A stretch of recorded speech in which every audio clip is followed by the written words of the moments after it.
Fala, meus amigos, sejam muito bem-vindos a mais um Prevcast aqui no canal do Michael, do Somos Todos PCD. Sejam muito bem-vindos! Hoje a gente vai conversar com vocês sobre os principais temas, direitos das pessoas com deficiência e pessoas com doenças graves. Fica ligado!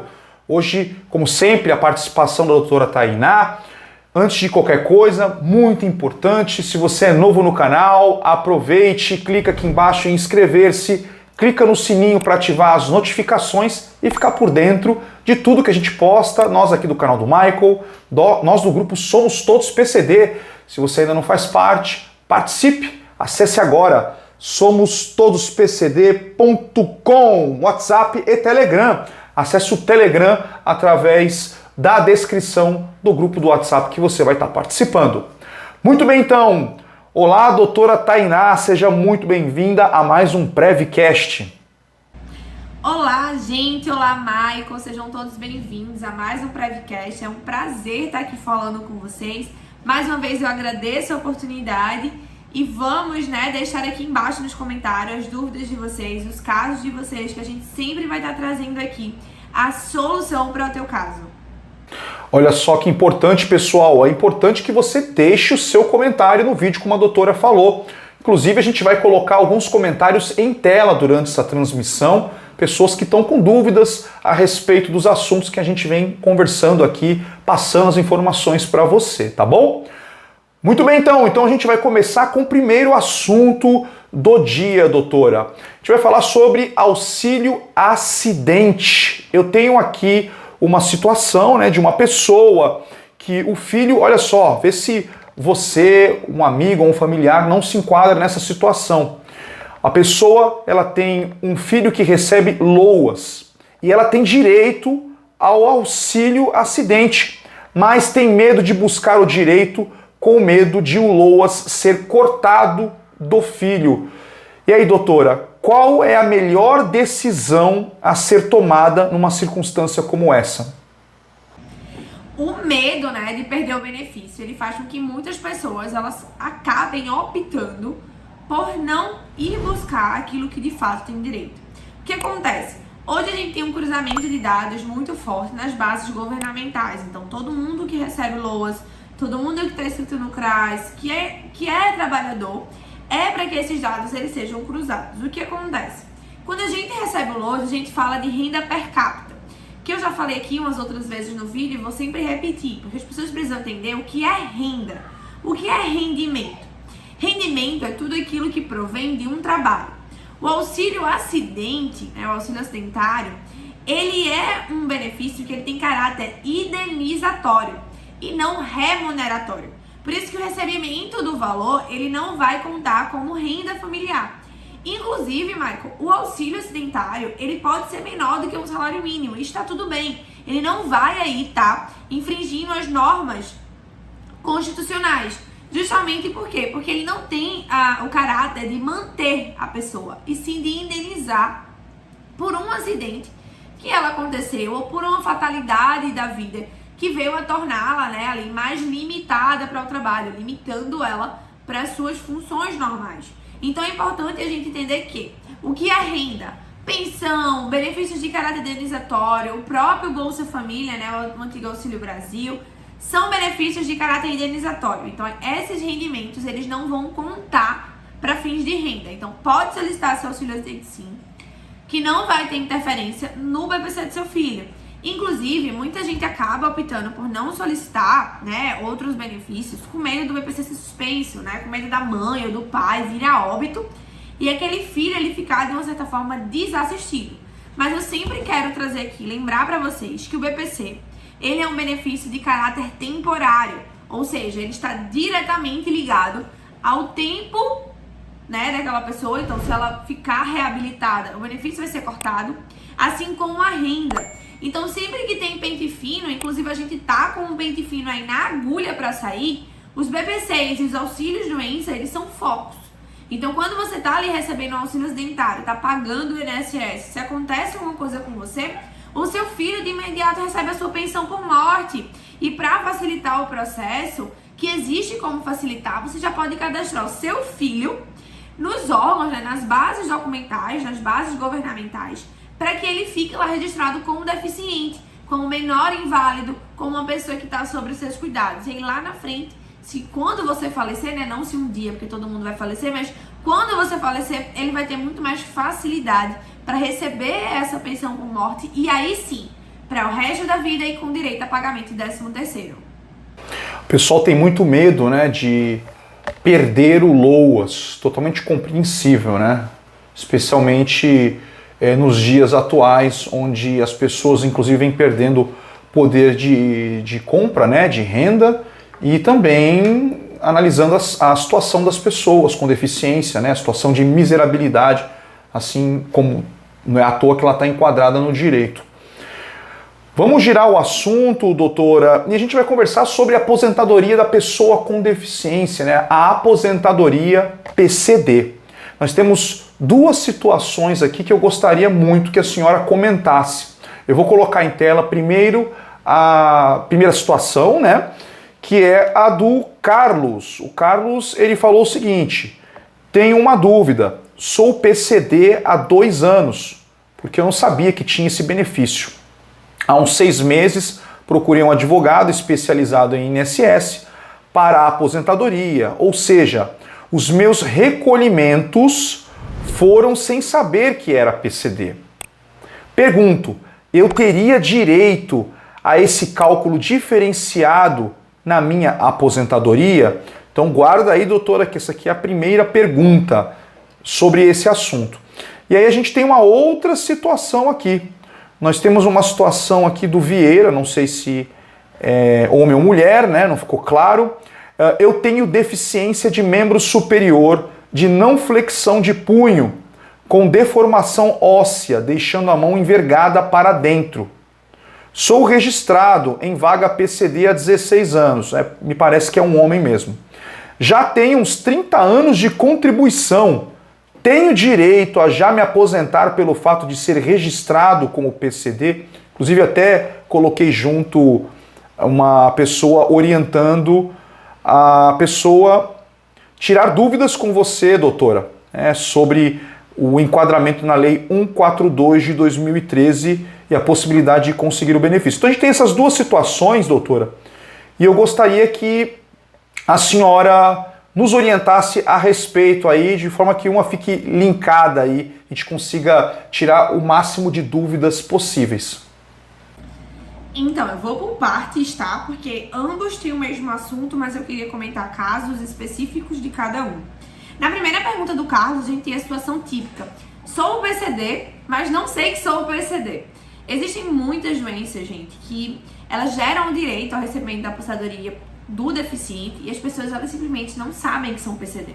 Uma vez eu peguei uma cliente aqui no escritório que ela era obesa e ela tinha obesidade grau 4, é considerada deficiência, né? A obesidade de grau máximo, né? Obesidade mórbida. E aí quando a gente descobre aquilo e passa pra ela, ela acaba ficando bem surpresa, porque ela não sabia. Assim como é o Carlos. Quando você se descobre PCD, é importante salientar aqui. Não existe um registro no teu CNIS, na tua CTPS, dizendo que você é PCD. Obviamente, existem vagas que são destinadas à pessoa com deficiência e mesmo nessas vagas a gente não tem essa referência de que a pessoa é um PCD, pelo caráter discriminatório que ficaria aquela anotação na tua carteira ou no teu CNIS. Como é que a gente sabe que aquela pessoa é PCD? Pela instrução que é feita dentro do processo de requerimento de aposentadoria. Tá? Então, quando a gente vai requerer, a gente requer a aposentadoria do PCD e pede para que a pessoa passe por uma perícia. E essa perícia vai comprovar qual é a deficiência e qual o grau de deficiência. E aí é quando a gente entra na segunda pergunta do Vieira, que ele fala sobre a questão da deficiência do membro superior de flexão de punho. Não tem como a gente saber especificamente, Michael, sem a gente analisar o caso dele, se de fato ele já poderia se aposentar. Por quê? Os níveis, né, o tempo de contribuição de cada modalidade de deficiência, ou seja, se é leve, moderado ou grave, ele é um. Então a gente tem 33 anos, a gente tem 28 anos, a gente tem 26, a gente tem 24, 31, 29.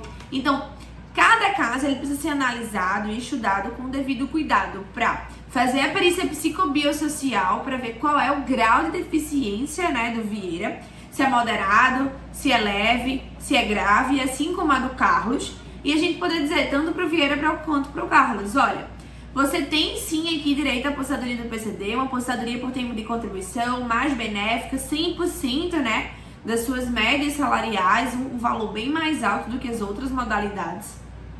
E você vai poder aqui se aposentar em tal ano, com a idade Y. Lembrando que o PCD, ele não tem idade mínima para aposentadoria, ele só preenche os requisitos de tempo.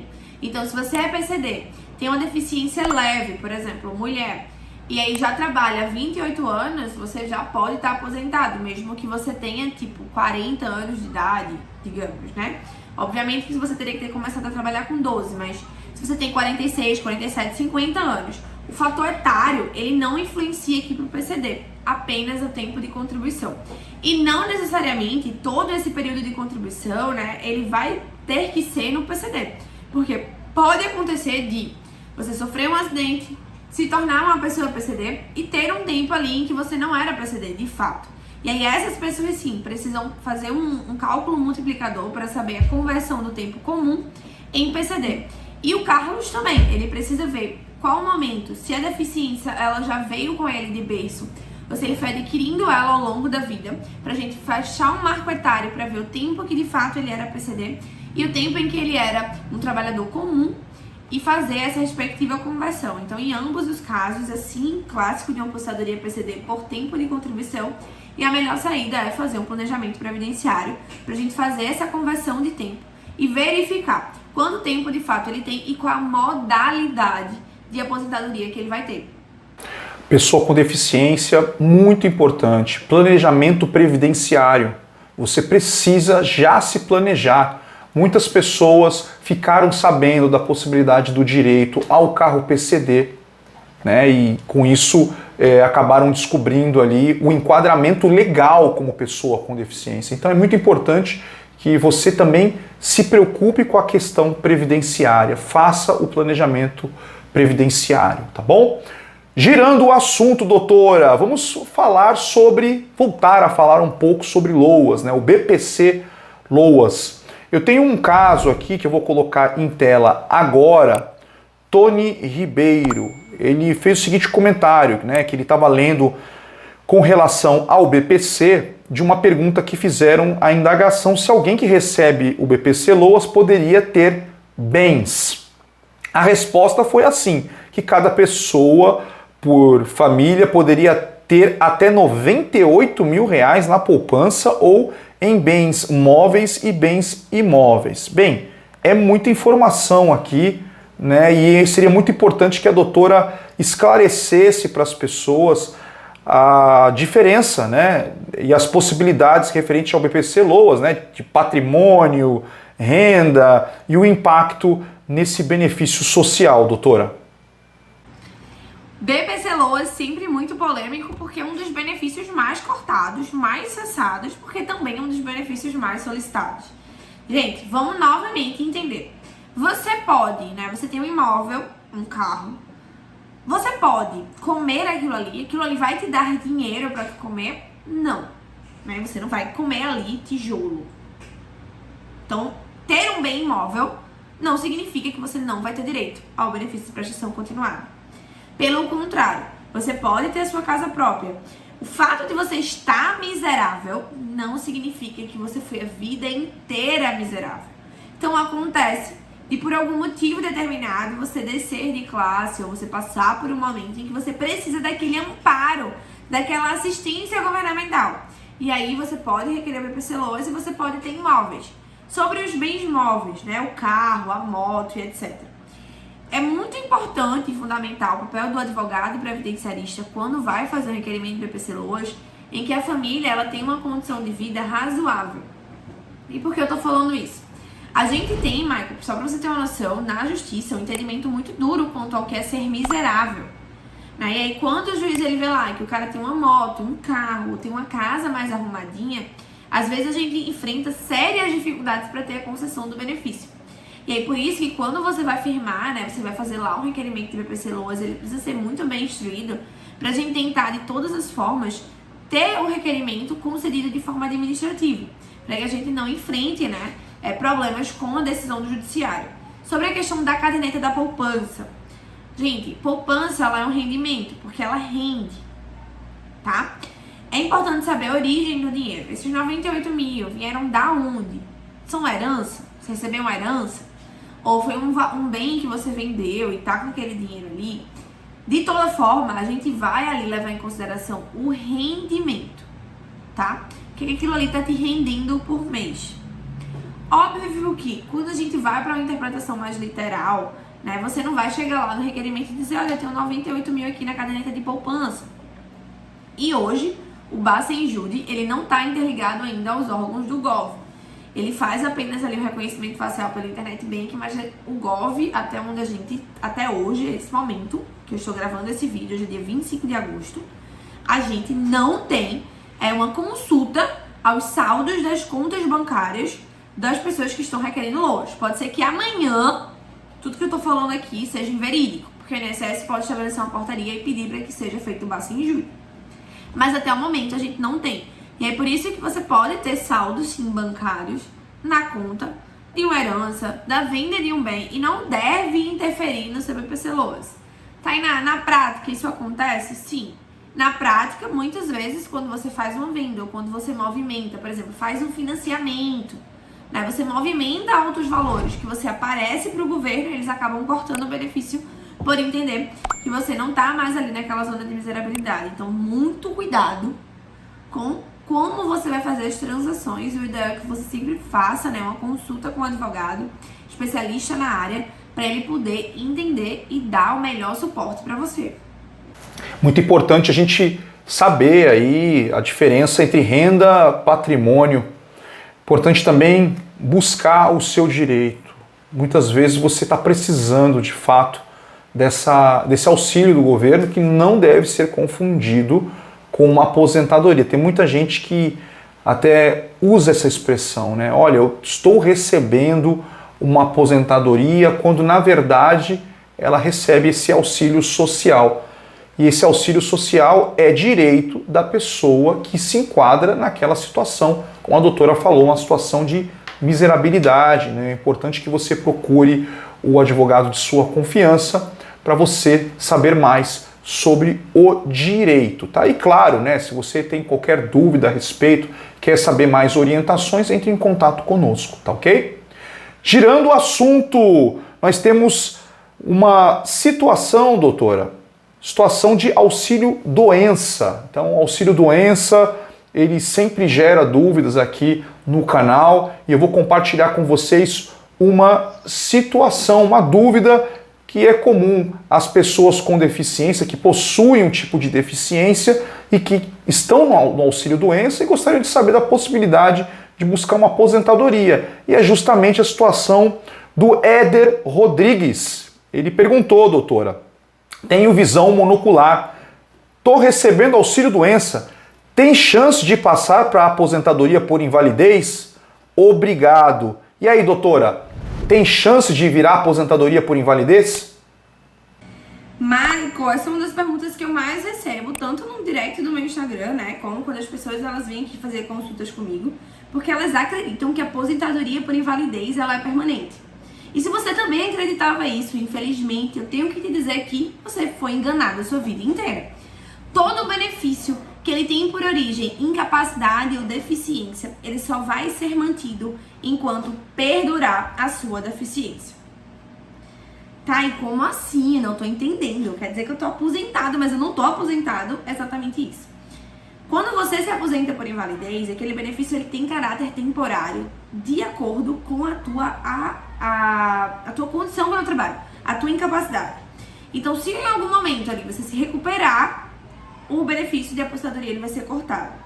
Por isso é tão importante você manter laudos, exames, medicamentos atualizados, porque você pode ser chamado pelo SUS a qualquer momento, né, pelo próprio INSS também, para passar por uma perícia. A única exceção que a gente tem são os portadores de HIV/AIDS.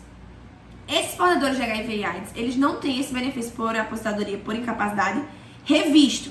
Mas todas as outras doenças, mesmo aquelas, Michael, que estão lá no rol, de benefícios, né, que são doenças graves, que possuem isenção de carência, elas são revistas. Então, esse é o primeiro ponto, tá? Sempre mantenha seus laudos, seus documentos atualizados e a sua aposentadoria ela pode ser revista a qualquer momento. Depois da reforma, né, depois de 2019, a gente teve uma redução de 40% na alíquota do benefício de aposentadoria por invalidez. Ou seja, antes a gente tinha lá 100% na média salarial, então R$2.000. Hoje a gente tem 60% dessa mesma média. Em cálculo, a gente perde aí, por exemplo, numa aposentadoria de 2.000, numa média de 2.000, a gente tá saindo de um benefício que era lá de 2.000, 10% é 200, então vezes 4.800. É uma aposentadoria de 2.000 para uma aposentadoria de 1.200.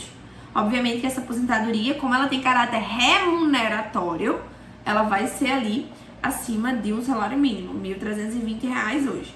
Então, atualmente, não vale a pena, gente, fazer essa conversão de auxílio-doença para a aposentadoria por invalidez. É muito melhor vocês continuarem no auxílio e fazer um planejamento, um estudo para que quando esse auxílio ele finalize, você pague uma contribuição dentro do período de graça, para que você aproveite esse período que você ficou de auxílio-doença como tempo de contribuição e aí você possa requerer as aposentadorias por idade ou por tempo de contribuição, que essas sim são para a vida toda.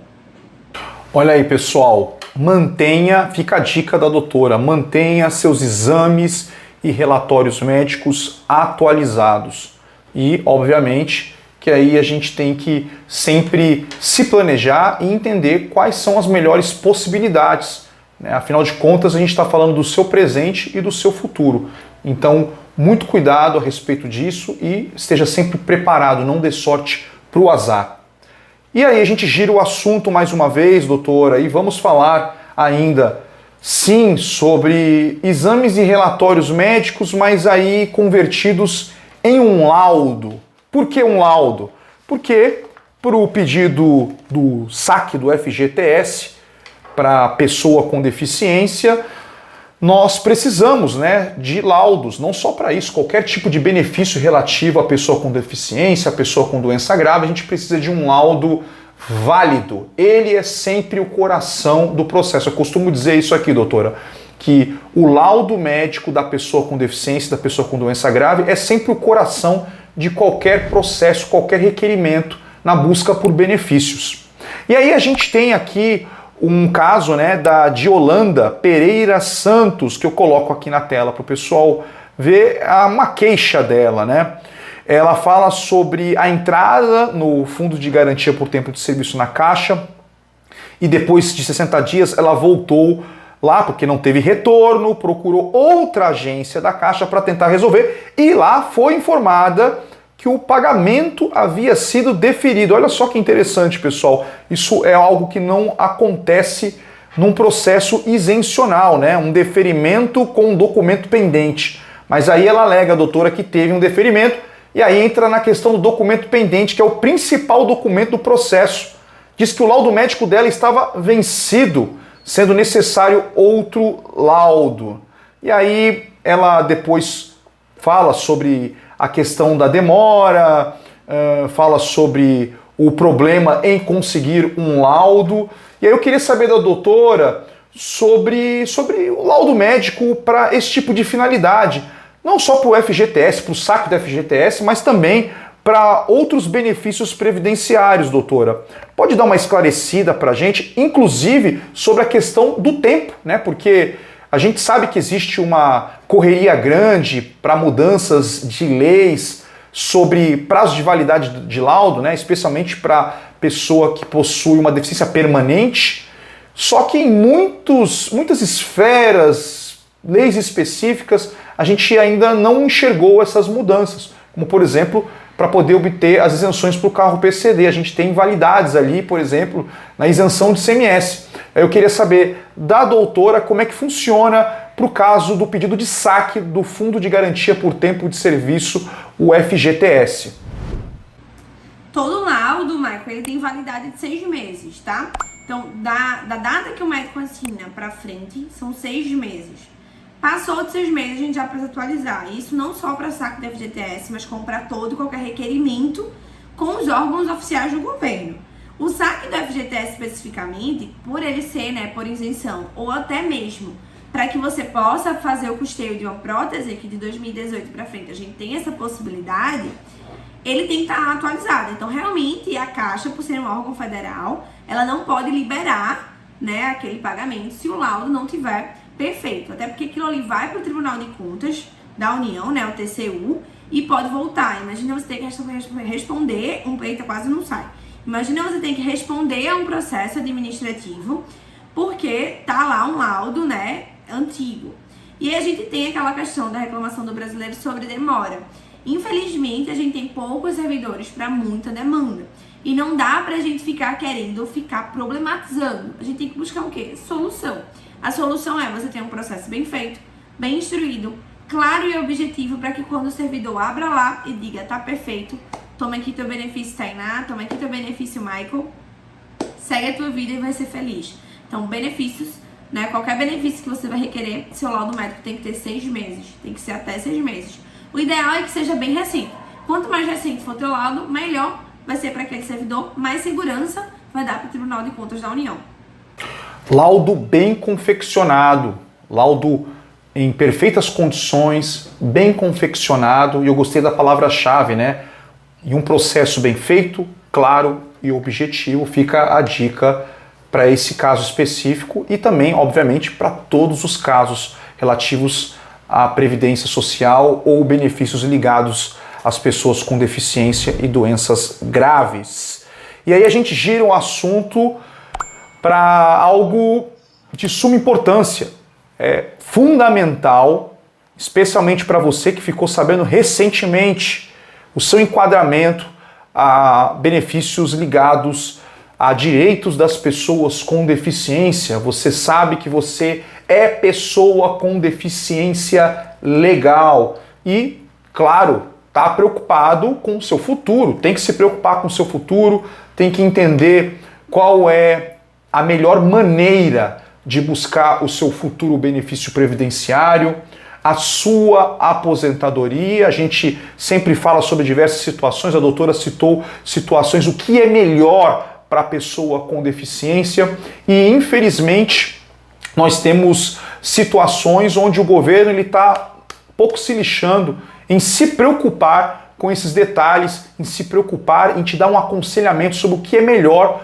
para o seu futuro. E aí a gente tem aqui uma situação, doutora, que eu queria muito que a senhora explicasse para a gente, de uma seguidora que disse para mim o seguinte, que estava cansada de trabalhar, né, uma pessoa com deficiência, pois sente dor, e quis saber o seguinte, né, a questão da pessoa com deficiência de grau leve, moderado, grave, como é que funciona para esses fins de benefício, até que uma coisa importante de eu comentar com a senhora e também com outras pessoas que seguem a gente aqui, de inconsistências entre pedidos de isenção, né? Acontece isso de a pessoa ser reconhecida com uma deficiência moderada e, por exemplo, está acontecendo muito no estado de São Paulo, através do recadastramento, ela descobrir em outro laudo médico que ela tem deficiência, entre aspas, leve, né? Um laudo diz moderado, outro laudo diz leve, e aí a gente fica nessa situação, doutora. Ela quer saber como a gente pode prever quando irá se aposentar e o valor que irá receber, tendo como base a gravidade da condição da pessoa com deficiência. Nossa, muito comum, né, a gente receber essa pergunta de quando vou me aposentar, quanto vou receber, qual é a modalidade que eu tenho que requerer. E eu queria fazer aqui uma colocação. Toda vez que a gente vai fazer grandes coisas na nossa vida, então quando a gente vai receber um filho, quando a gente vai fazer a compra de um veículo, a gente faz o quê? Planeja. A gente senta, a gente estuda o nosso orçamento, pelo menos é pra ser, né? Quando a gente pega aquele filho, a gente vê como é que vai ser, a gente quer dar as melhores condições de vida para aquela criança, a gente quer o melhor carro no melhor custo. E por que quando a gente vai ter um requerimento de aposentadoria, que vai levar em consideração toda a tua vida de trabalho, todas as tuas contribuições, a gente não se planeja? Porque você acha que realmente ir no INSS, ligar para 135 e dizer eu quero me aposentar, ele vai te dar ali o melhor benefício? A aposentadoria do PCD, ela é uma regra de exceção. E aquele servidor que tá ali cansado, que tá recebendo um PL para deferir mais rápido ou indeferir mais rápido, você acha mesmo que ele vai parar para analisar com o devido cuidado aquele teu benefício? Não vai. Isso é fato. Se isso acontecesse, gente, a gente não tinha mais de 400 mil benefícios indeferidos todos os meses. Por ano, a gente tem mais de 4 milhões de benefícios indeferidos. É muita coisa. E boa parte daquilo ali tinha direito. Só que o que acontece? Você não sabe que você tem direito. E aí você aceita. Porque quem não sabe o que merece, aceita o que vem. Então, às vezes, você tem a oportunidade de ter uma aposentadoria de 3 mil reais, recebe uma aposentadoria de salário mínimo e você não saber que você tem um direito de mais, você aceita. Você simplesmente aceita. Então, planejar é se colocar à frente do futuro. Você saber como vai ser. O PCD, principalmente. A gente tem caso de que a pessoa já nasce PCD, as pessoas se tornam PCD, que o PCD, a deficiência, desculpa, era leve e se torna grave, ou que era grave e se torna leve quando a gente tem o uso de próteses e órteses. Então, tudo isso tem que ser analisado a partir de um estudo psicobiosocial para que aquele PCD ele possa ter a melhor aposentadoria. Porque, na minha opinião, e acho que na opinião da grande maioria, é justo que você tenha direito a exatamente aquilo que você contribuiu dentro do que está previsto em lei. E a lei é clara quando diz que o PCD ele é uma regra de exceção, tendo direito a descarte de 20% dos menores salários para ter uma média mais alta e para ter uma renda melhor, para garantir dignidade na sua mesa e na mesa da sua família. Então, planejar é a chave do sucesso. Esse caso, e como a maioria dos casos que vocês comentam aqui embaixo, tudo que vai resolver, tudo que vai solucionar é o planejamento previdenciário.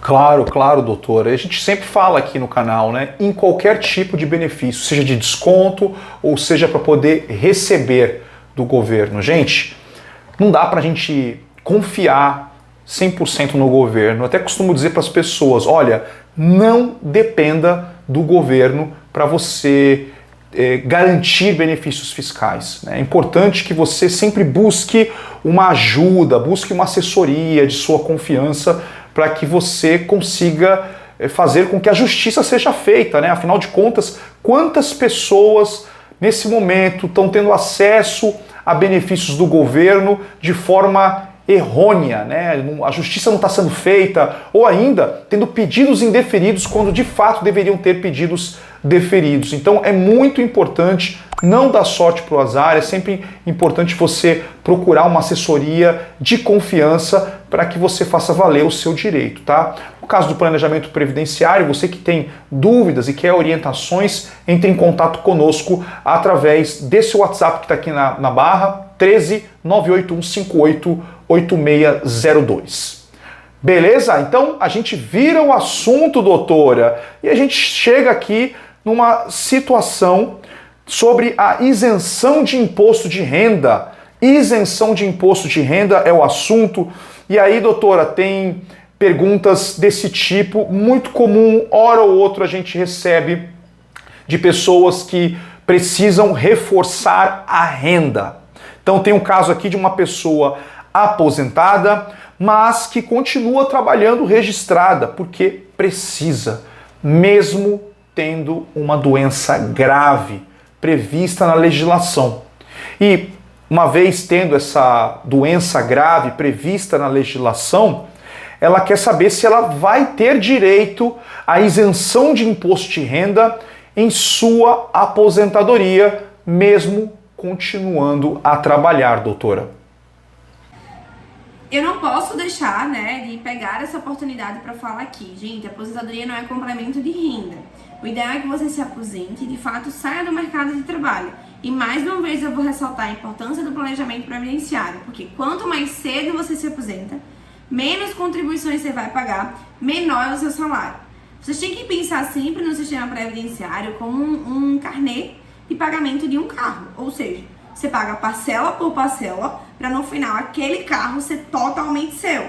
E você não continua pagando as parcelas depois que aquilo ali acabou. Acabou, o carro é seu e acabou as parcelas. É assim a aposentadoria. Você paga até receber. O ideal é que você receba e pare de receber. Quando você continua trabalhando, não tem nenhum problema. você vai continuar trabalhando, vai continuar tendo desconto de INSS, vale salientar. Mas aquilo ali não vai ter nenhum benefício para você. Nenhum. Você não vai poder pegar essas contribuições e realocar para aumentar seu salário. Nada disso. Você vai pagar para o INSS sem ter nenhum benefício. Você não pode mais requerer auxílio-doença, auxílio-acidente, nada. O único benefício que você acumulava é a pensão por morte. Quando a gente fala de isenção de imposto de renda, o fato de você estar trabalhando não vai tirar o direito de você ter isenção de imposto de renda. Normal. Você é aposentado para todos os fins e aí vai requerer isenção de imposto de renda normalmente. Eu também queria deixar aqui um adendo que o seguro-desemprego é uma parcela previdenciária, tá? E faz muitos anos, desde 1995, que é proibido você receber seguro-desemprego aposentado. Assim como auxílio-doença e seguro-desemprego. Então, o seguro-desemprego ele é um benefício previdenciário, para quem não sabe, não é da esfera trabalhista, é do previdenciário. E quando você recebe seguro-desemprego, todo e qualquer benefício da previdência, ele é cessado. Então, se você está aposentado, aí o seguro-desemprego vai ser indeferido pela aposentadoria. Informações importantes e fundamental que você busque saber sobre os seus direitos. Tá aí, gente! Muito obrigado, doutora, pela sua participação em mais um Prevcast. Pessoal, eu vou me despedir da doutora e também vou deixar na tela aí para vocês seguirem ela nas redes sociais, aí em especial o Instagram. Obrigado, viu, doutora, pela sua participação. Eu que agradeço, Michael. É sempre um prazer estar falando sobre direitos sociais. Eu sou apaixonada pelos direitos sociais. A gente tem uma quantidade de brasileiros imensas que nem sabe que tem direito àquilo. Então, principalmente você que já recebeu auxílio-doença, que depois que aquilo ali cessou, você ficou com incapacidade, você tem direito ao auxílio-acidente e muitas vezes você consegue receber aí mais de 5 anos de benefício atrasado. Então procura um advogado especializado, procura aqui o pessoal do Michael, que você já tem uma segurança, que você já conhece, que a gente está à disposição para tirar dúvidas, para fazer atendimento, para fazer planejamento, a gente está à disposição de vocês. Me sigam no Instagram, é sempre um prazer colocar dicas previdenciárias e lá vocês vão ver muito conteúdo de qualidade para ajudar vocês a fazer um requerimento melhor. Mas o importante é sempre estar acompanhado de um advogado previdenciarista que tem uma boa instrução. Muito obrigada, Michael, pela participação, pela visibilidade. É um prazer estar aqui. Conte comigo para muitos Prevcasts. Maravilha, então é isso, gente. Muito obrigado pela audiência. Deus abençoe sua vida abundantemente. A esperança é a âncora da alma. Juntos somos fortes, somos todos PCD. Lembrando sempre, né, se você está passando por aqui e ainda não se inscreveu, se inscreva no canal, deixa o curtir que é muito importante, o seu comentário, compartilhe. É isso aí, pessoal, a gente vai ficando por aqui e a gente se vê no próximo vídeo. Um forte abraço, valeu!